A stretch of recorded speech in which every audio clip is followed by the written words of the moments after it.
guys, welcome to FoundFlix. On this edition of Ending Explained, we'll be looking at the latest from genre master Guillermo Del Toro, The Shape of Water, a moving monster romance with an important message of understanding at its core. And if you got any video suggestions you'd like me to do, make sure to send them to me on any of my social media accounts at FoundFlix. Also, don't forget to enter our giveaway on Instagram for this Stranger Things skateboard. It's open until December 19th, so enter now. I've been a huge fan of Del Toro's for years, and The Shape of Water ranks among his very best, and will no doubt lead to tons of award consideration this season, like the 7 Golden Globes it's already been nominated for. Del Toro describes this as his most personal film, as he has always wanted to make his own version of a classic Universal monster movie. In this case, he pulled inspiration from the creature from the Black Lagoon, and the amphibian man's appearance bears more than a little resemblance to the original creature. Unlike the classic Universal monster movies that inspired him, Shape of Waters is an antithesis to those classic films,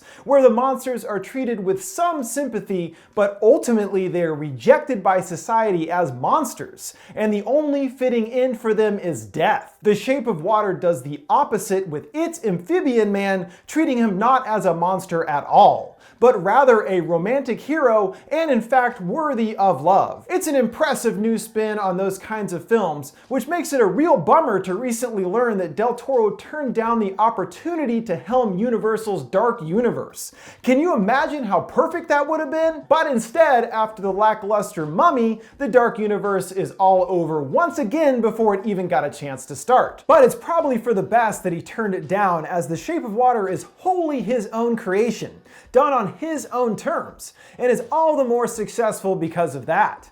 So let's look at The Shape of Water, exploring the main themes of the film, as well as explaining its quite mysterious ending. Our story takes place in Baltimore in the 1960s at the height of our Cold War with Russia. This time in history is quite a bit different than today, with many people marginalized due to what was believed by the then current standards of society. Women, handicapped people, black people, and gay men are all amongst those that are outcast by society, and essentially treated as lesser than others, unable to reach the same opportunities as others at the time. On the opposite spectrum, we have the class with the highest status amongst all others, the white man. And all of these sides are represented via characters in the film, seeing through their stories that the ideologies of the time create blind hatred, while attempting to understand others, even if considered different by society, is the antidote to that mentality. Our main window into this is via Elisa, a young handicapped woman who was found abandoned as a child,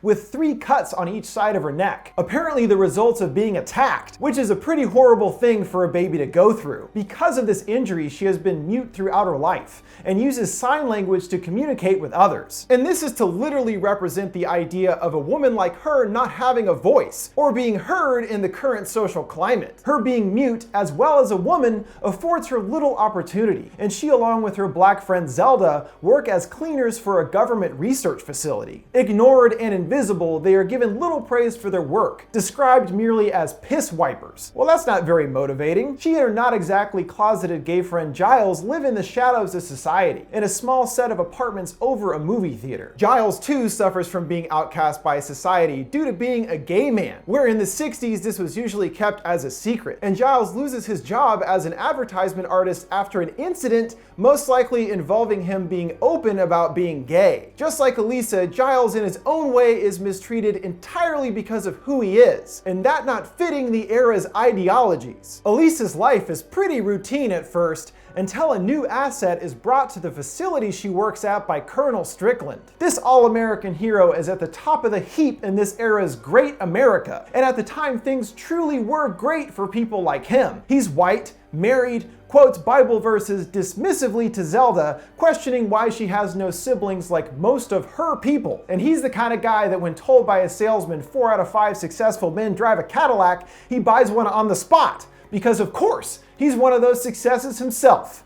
at least in his own mind. The white privilege constantly afforded to him leads him to believe he is the hero of his own story. And this is kind of a flip on the typical hero of the classic monster movies. The square-jawed hero is supposed to be the romantic adventurer, but Strickland personifies this only to himself, and is in fact the film's antagonist. He's returned from South America with a creature, a thing as he refers to it, an aquatic monster who is worshipped as a god by the locals. And no, this is not a spin-off of Hellboy, even though the Amphibian Man and Ape Sapien are both portrayed by longtime Del Toro collaborator Doug Jones. With the creature now captive, Strickland exhibits his feelings of superiority over it, treating it hostilely rather than attempting to understand it, prodding it with his electric baton. As the creature is a primal being, it reacts aggressively to Strickland's behavior, biting off 2 of his fingers. But if the creature is treated with compassion, a different, more sympathetic side emerges, which we see in its interactions with Elisa. When she has a chance encounter with the creature, unlike Strickland, she treats it with wonder and interest. And after more encounters, the two develop a friendship,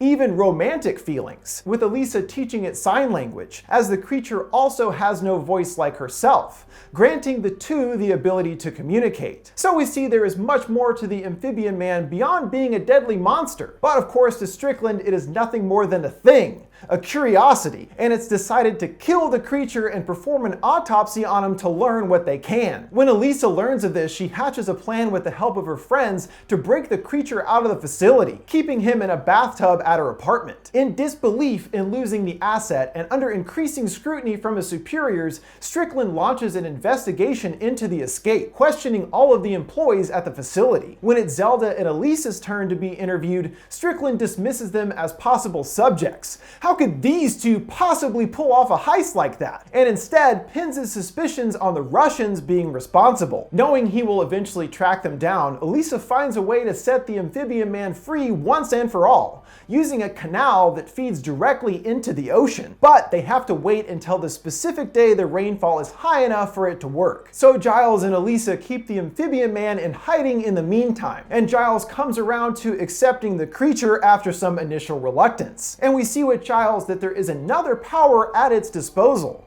the ability to heal. In this case, after touching Giles's bald head, the creature begins to glow blue in veins all over its body. And later Giles finds he has new hair growth on his once bald head. This is our first example of the creature's healing abilities, as well as showing us that concept of understanding once again. To the creature, even as a gay man, Giles is worthy, just like everyone else is worthy of acceptance. And he did help him escape, as well as forgiving him for eating one of his cats. So yeah, he's a good guy. Then the fateful day arrives, with the rain pouring heavily as they gather at the canal. But before they can set him free, a crazed Strickland arrives, furiously shooting the creature and Elisa. Full of bullet holes, the creature is motionless, and for a moment it appears that Strickland got what he wanted in the end. But then the creature's skin starts to glow brightly once again, this time healing his wounds and reviving him. And Strickland realizes a little too late the creature is indeed a god, getting his throat slit by its claw. Well, there you go, buddy. That's what you get for being close-minded and thinking you're right all the time. He constantly undercut everyone unlike him and never believed them to be his equals. And it's his antiquated privilege mentality that got him killed. However, it looks like Elisa is gone, mortally wounded by the gunshots. The creature then scoops her up, diving into the water. The two float together and the creature kisses her as he glows, causing Elisa's neck scars to form into gills, filling with breath under the water. And after being healed, is now an underwater breathing creature just like the Amphibian Man. The scars that once made her different have now been turned into life-giving gills. What held her back before is now what completes her in her new form. Now the two can finally be together, having someone that understands them and accepts them for who they are, no matter who they are, if a mute woman or a sea god. As Del Toro himself said, do not reduce a person to one word. See the other person. Listen, because the antidote to hatred is understanding. Again, in antithesis to the classic Universal monster films, where their only destiny was to die, The Shape of Water shows us that sometimes even monsters are worthy of love and acceptance. Well, that'll wrap it up for my look at The Shape of Water. Sorry if I got a little political or anything there, not trying to make a grand statement about society or anything, but merely exploring the themes behind the film as presented. What did you guys think of The Shape of Water and its ending? Which Del Toro movie is your favorite? Let me know your thoughts in the comments below. Make sure to like, subscribe, and follow. Thanks for watching FoundFlix. See you next time.